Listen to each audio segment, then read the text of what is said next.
कहानी सच्ची मित्रता। एक जंगल में कौवा पंछी बहुत अच्छे मित्र थे। वे एक दूसरों की मुश्किलों में मदद करते थे। एक दिन कौवा पंछी के रहने वाली जगह पर बचाओ बचाओ मित्र बचाओ बोलते हुए कांपता एक मोर उनके पास भागते हुए आया। क्या हुआ मित्र, कहाँ से भागते आ रहे हो? इतने परेशान क्यों हो? मुझ पर शिकारी की नजर पड़ी, वह मेरे पीछे पड़ता आ रहा है तो बचने के लिए भागता हुआ रास्ता भूलकर तुम्हारे सामने आई। अब तुम्हें ही मुझे बचाना होगा। अच्छा ठीक है यार, पंछी ने कहा। कौवा पंछी ने उस मोर का साथ दिया। फिर से वापस जाने के लिए रास्ता भूलने के कारण कौवा पंछी के साथ वही रहते हुए मोर अच्छे मित्र बन गए। उनकी मित्रता कुछ दिन अच्छा था। कौवा पंछी के बीच के मित्रता ना सह पाते हुए मोर जलने लगी। किसी भी तरह कौवा पंछी को अलग करना चाहती थी।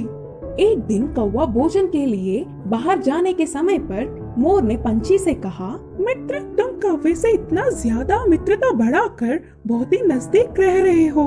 क्या तुमने उसकी बदसूरती कभी नहीं देखी? उसे देख सब चिढ़ जाते हैं। तुम्हारा उससे दूर रहने में ही भलाई है। मैं जो कहनी चाहती थी वो कह चुकी, बाकी तुम्हारी मर्जी। वह सुनकर अचानक चौंकने वाला पंछी मोर से कहा, हाँ सच्ची, मैंने इतने दिनों से कौवे के बारे में सोचने की कोशिश भी नहीं की। हट, उससे क्या दोस्ती, उससे क्या मित्रता। तुम्हारे जैसे सुंदर वालों से मित्रता करने से मेरा मूल्य और होदा बढ़ेंगे। उसकी चाल सफल हुई करके मोर खुश हुई।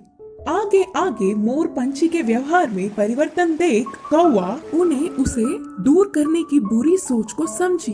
एक दिन, मित्रों, मेरी वजह से तुम्हें तकलीफ हो रहा होगा, इसीलिए इधर के पास में ही एक घोंसला बनाया। मैं वहाँ जाकर रहूंगा। चलता हूँ करके कौवा उदास होकर कहा।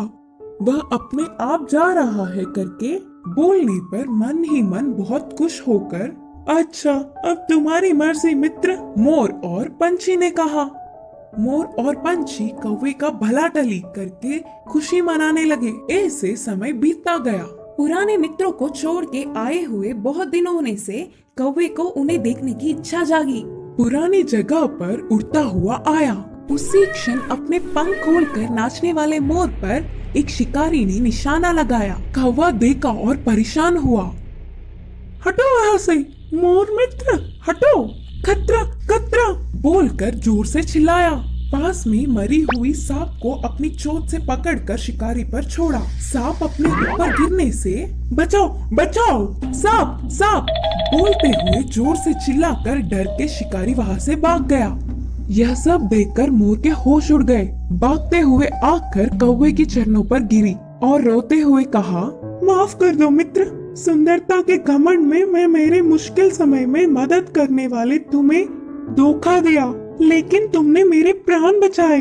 तुम्हारा कर्ज कैसे भुगतान करूं? तब कौवे ने कहा, पछतावे से बड़ी कोई सजा नहीं, मैंने तुम्हें पूरे दिल से माफ किया। तभी आई हुई पंछी पूरी बात जानकर दुखी होकर अपनी की हुई गलती पर शर्मिंदा होकर सिर झुकाया। फिर तब से कौवा पंछी मोर हमेशा की तरह अच्छे मित्र जैसे रहने लगे। इस कहानी की शिक्षा है कि अपने भूलों को भी भुलाने वाला ही सच्चा मित्र होता है।